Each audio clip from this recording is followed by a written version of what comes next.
нэвтрүүлгийн маань 3 дахь зочин, миний зочин байж тарлаа. Тэгэхээр өнөөдөр би дэлхийн өнцөг булан бүрт ажиллаж амьдарч яваа монголчууд эх орныхоо нэрийг сайн сайхнаар үзүүлж харуулах нь олонтой байдаг те. Тэгэхээр энэ хүмүүсийн төлөөлөл болсон анагаах ухааны доктор Наран Жаргал хэмээх эрдэмтэн бүсгүйг урихыг хүсэж байна.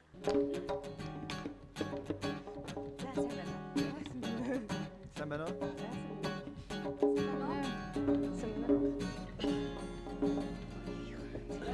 Эрдэмтэн хүн дараа гэдэг шиг би зочноо их эгэлэнгийн танилцуулчихсан. Тэгэхээр хэдэн он гэмдээ 5 төвийн эрдэмтэн анагаах ухааны салбарын эрдэмтэн эмэгтэйчүүд дэлхийн одоо тэр шилдэг эмэгтэйчүүдийг шалгаруулсан юм байлээ. Тэнд Аз ТV-с манай Наран Жаргал гэж миний зочин одоо шилдэг эрдэмтэн эмэгтэйг болж байсан. За тэгээ одоо Английн их сургуульд багшилж байгаа гэдээ маш олон түүх бидэнд ярих байх л та. ЮНЕСКО L'Oréal гэж тэгээд нөгөө эмэгтэйчүүдийн шинжилгээ ухаанд оролцож байгаа оролцоог нэмэгдүүлэхийн тулд хийж байгаа тийм тэтгэлэг багхгүй юу. Тэгээд тэр тэтгэлэг нь яаж шалгаруулдаг вэ гэхэлэр зөндөө олон улсаас ингэж шалгаруулаа. Улсууд ихэвчлэн улс дотроо шалгаруулад тэгээд тэр шалгарсан улсууд нь ЮНЕСКО руу материалаа явуулаад тэгээд тийм дотроо очиод яг тип болгоноос 3 хүн шалгаруулдаг. Тэгээд тэндээс яг тэр удаа бол би Монголоос анх удаага авсан л та. Тэгээд тэр нь яг миний хувьд нөгөө хувийнхээ хувьд болохоор айгүй том шагнал. Ягаад гэвэл миний судалгааны ажилд $40,000 хэмжээний нөгөө тэтгэлэг олгож байгаа гэсэн үг. Тэгэхээр тэр намайг нөгөө сурах, судалгаа хийх тийм боломжоор хангаж өгчээсэн болохоор хувийнхээ хувьд айгүй том шагнал байсан л та. Дөрөв урилга нэвтрүүлэг урилга түгээсээр байна. Тэгэхээр яг одоо бид Монголын эрүүл мэндийн салбарт маш томоохон нөлөө үзүүлэх чуулга уулзалтан дээр ирсэн байна. Ингээд ямар ч ясаа студиуд би зочноо танилцуулсан учраас юуны өмнө танд нэвтрүүлгийнхаа урилгыг өгье. Эрүүл мэндийн ухааны доктор Наран Жаргал таныг дөрөв урилга нэвтрүүлгийн эрхэм зочноор урьж байна. За баярлалаа.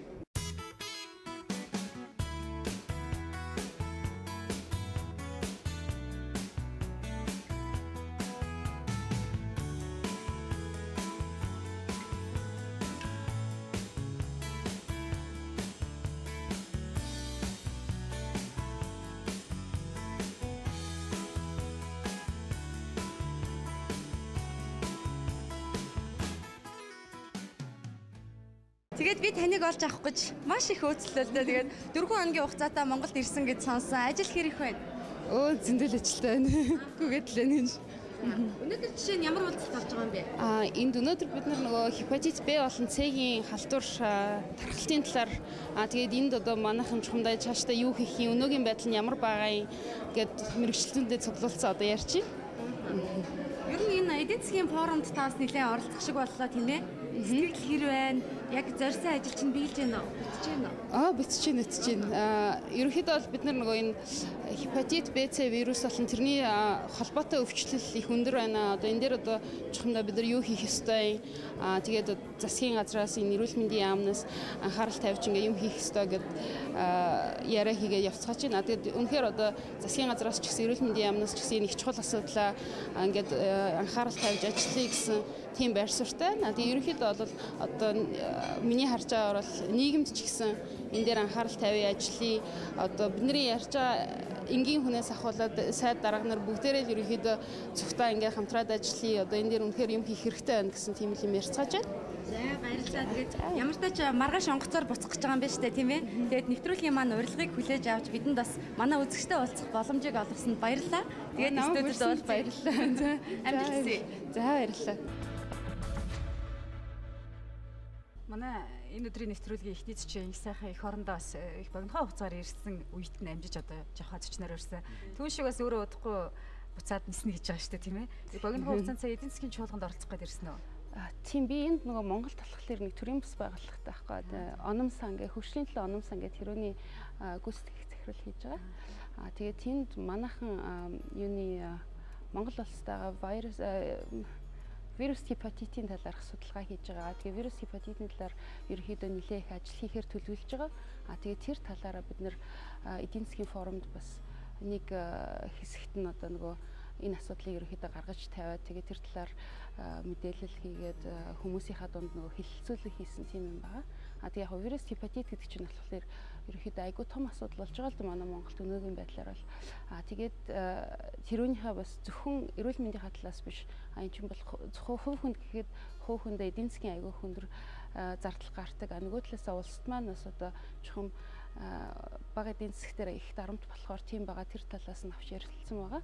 Тэгээ бас өнөөдөр манайх юуны элэгнийхээ мэрэгчлэтнүүдийг эмч нарыг эрдэмтэн судлаачтай цуглуулад бас үндэсний чуулган хийсэн. Тэгээд тэр нь болохоор манаас эрүүл мэндийн яамнаас гэхэд дэд сайд маань оролцоод бас их төрөөс хүртэл анхаарал тавьж байгаа. Тэгээд тэр талаар ерөөхдөө миний нөгөө Монголдо хийдэг ажил маань гэх юм уу за. Тэгээд тэрүүгээр ирчээд иж байгаа. Ерөөхдөө бол маргааш өглөө буцгаад л тэгээд ажилттай явж байгаа. Аном төрийн бас байгууллага гээд бас судлаад үзсэн чи их сонирм билээ. Өөрөө гүйцэтгэх захирлаар нь ажиллаж байна. Захирлаар нь ахын за тэгээд доор менежерээр нь дүүн гээд ах トゥ гурав бас ингээд энэ төрийн бас байгууллага нэгээд Монголынхаа иргэдийн эрүүл мэндийн төлөө их санаа тавиад хүч хаяад судалгаа хийгээд ингээд их том ажлыг эхлүүлээд явж байгаа юм билээ. Манайх бол дан эрүүл мэндийн салбарт ажил хийдэггүй л дээ. Ерөнхийдөө эрүүл мэндээс гадна боловсролын салбарт тэгээд ерөнхийдөө ардчлал гэж ардчлалаар одоо хүний эрх хэрэгчлээг хамгаалах талаар тиймэрхүү ажлууд хийдэг. Тийм манай анх болохоор өөрөө бас юунд Америкт Argo National Lab гэдэг тэнд профессор хийдэг тийм хүн байгаа. Тэгээ би болохоор өөрөө Английн Nottingham их сургуульд ажиллаж байгаа.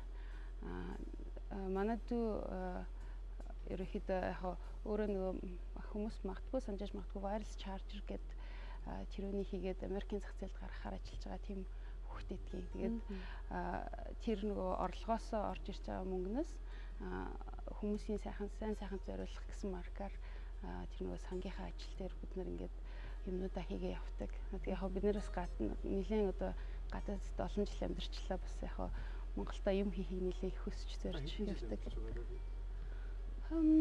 15 юм болоо 16 жил юм болоо 15 жил. Дандаа англи их сургуулиас эхлээд гэсэн мэлээ тийм ээ. Хэдэн жил багшилж байна? Би ч одоо яг 2011 онд бол би нөгөө докторийнхоо яг төгсөлтөө болоод диплом авсан. Гэхдээ тэрнээс өмнө нөгөө ерөнхийдөө докторийн ажил маань яадаг вэ гэхээр ажлаа хийгээд дуусчвал тэгээд тэрнийг бичээд яг хамгаалтлаа бас ажлаа хийгээ явж иж болдог.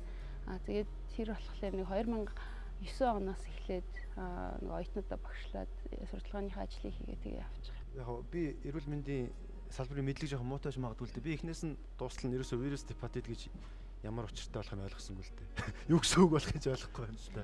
Вирус гепатит гэдэг нь болохоор энгийн үгээр бол вирусаар халдварлаж вирусаар үүсгэгдэж байгаа элэгний өрөвсөл. Тэгээд энэ болохоор ерөнхийдөө бол нэг 9 төрлийн вирусаар үүсгэгдэж байгаа гэж үзэж байгаа. Тэгээд тэндээс нэг 5 төрлийн вирус нь бол хүмүүсийн дунд тохиолддог. Тэн дотроо 3 төрлийн вирус нь болохоор архагшчдаг. Архагшсан вирусны өвчлөл маань цаашдаа яваад элэгний хавтар, элэгний хатуурал, цирроз одоо тиймэрхүү өвчлөлүүдийг үүсгэдэг. Тэгээд яг бүр их муудахаар одоо нөгөө маань очиод элэгний тутамгшил гэж болоод тэгээд эмчилгээ байхгүй болвол яг нөгөө нирван дөрийг олох юм да. Элэгний хавтрын нас баралтаар 100 мянган хүнд нэг дунджаар 60-аас 80 хүн нас орж байгаа тийм тоо баримт байгаа.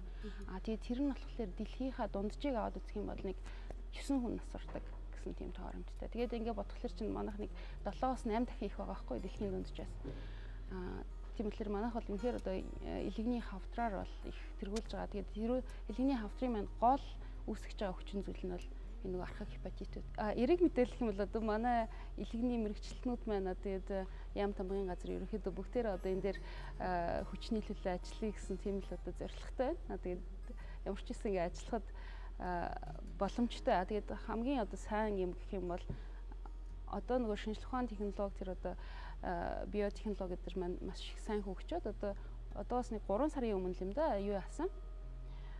Элэгний Ц вирусыг эмчилж болдог. Тийм им батлагдчихсан Америкт ингээ батлагдчихсан байж байгаа. Тийм болохоор одоо нөгөө Ц вирустай хүмүүс маань ерөнхийдөө тийм эмчлүүлэх боломжтой болчихлоо. Их юугүйгээр гач нөлөөгүйгээр эмчлүүлэх боломжтой болчихлоо. Тэр нь бол хийгээтэй мэдээ юм болоо да.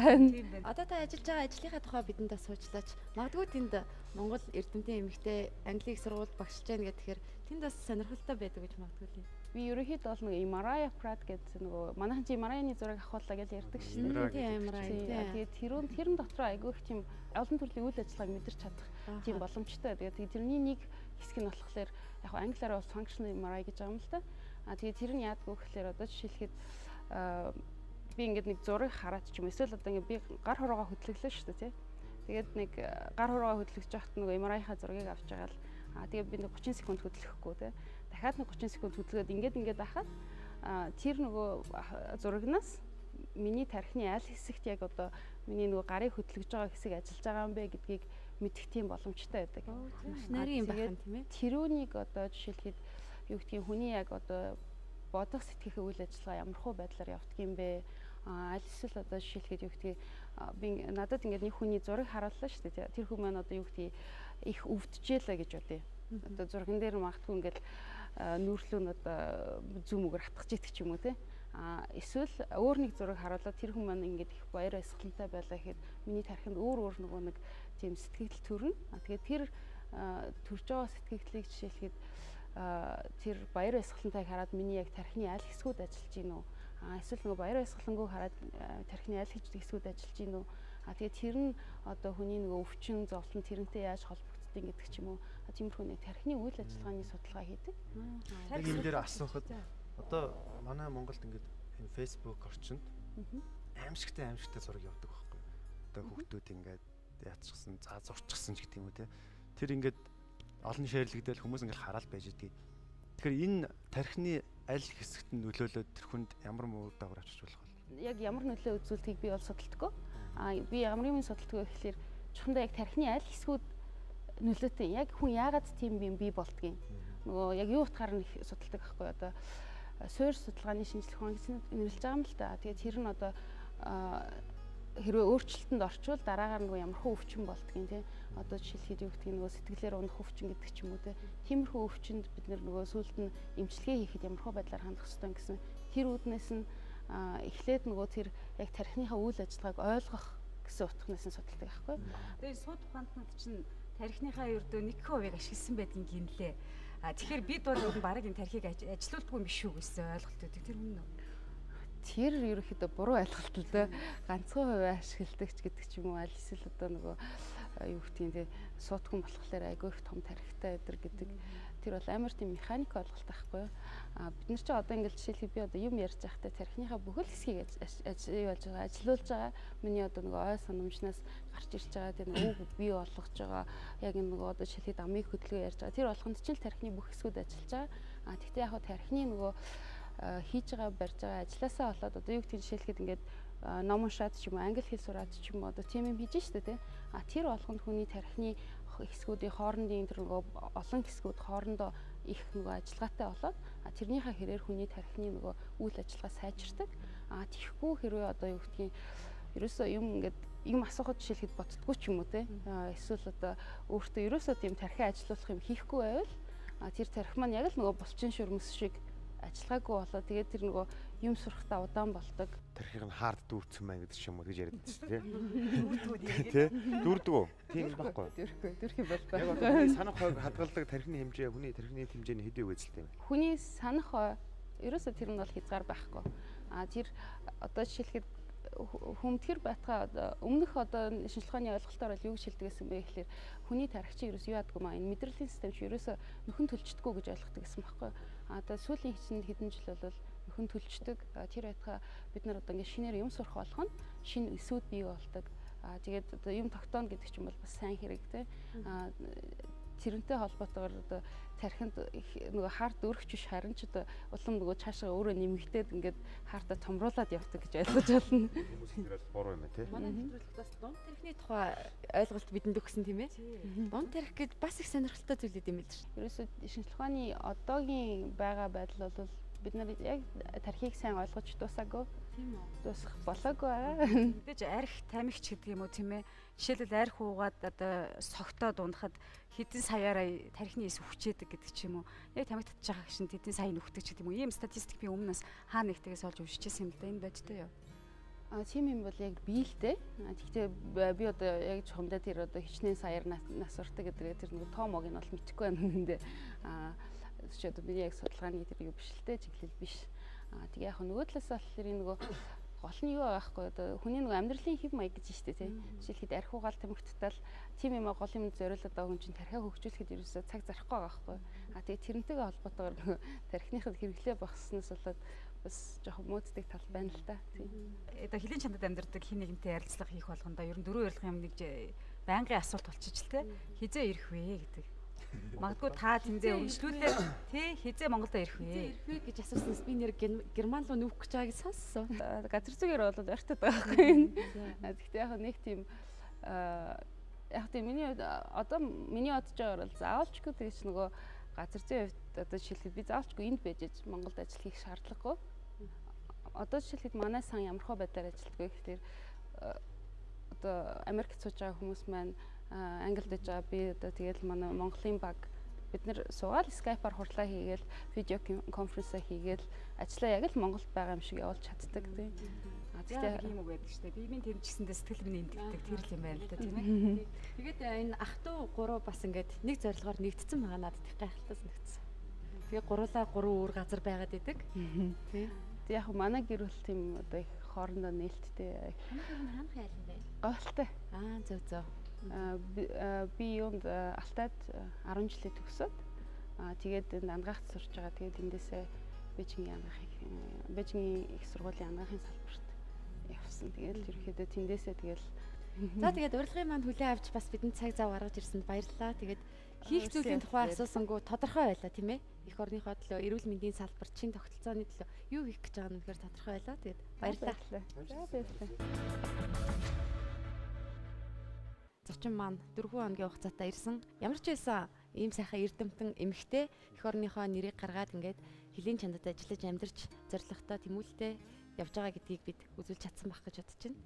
Дээрээс нь тэнд байгаа ч гэлээ эх оронд байгаа хүмүүсийн төлөө бас сайхан зүйлийг хийж өгнөд бол сайхан санагдлаа. Сүүлийн тэр тарихны тухай яриаг сонирхолтой байлаа. Гэхдээ ач холбогдлын хувьд гэдэг юм да яалтчгүй сая жишээлбэл ингээд энд бас босоод тийм ээ баяртай гэж ярьж байгаа хооронд хүртэл тэнд вирус гепатит буюу энэ нэлгэний өвчлөлийн тухай бол зөндөл ярьж байна л да. Үнэхээр Монголд нүүрлээд байгаа жишээлбэл магадгүй нэг юм энгийн статистик байна л да. Нэг айл өрхөд элэгний өвчтөй хүн зайлшгүй нэг байдаг болчиход байна л да. Жишээлбэл би аавыгаа элэгний хорт дотроор алдчихсан. Одоо тэр энэ залгамж халаа яваад л байна л да. Тэгэхээр энэ бол нэг аюул. Гэхдээ чихэн чимэгтэй мэдээ гэж нэгсээр агаад асуусан тийм ээ. Ямар ч анхаарал ихэлсэн л байгаа юм байна. Элэгний цэг эмчилгээ гарсан байна. Тэр бас сайхан мэдээ. Дөрөв урилга нэвтрүүлэгт бол бүх төрлийн хүмүүс оролцдог. Бид дөрөв ойлгохгүй байлаа гэд бусд хүн ойлгохгүй гэсэн үг биш шүү дээ. Мэргэжлийнх нь үдчил суугаа тийм ээ. Тийм учраас яг мэргэжлийн талаас нь ойлгоход хэцүү байсан ч маш мундаг зүйл хийж байгаа гэдгийг ойлгоход бол тийм хэцүү байсан. За дараагийн нэвтрүүлгээр болцоо баярлалаа. Баярлалаа.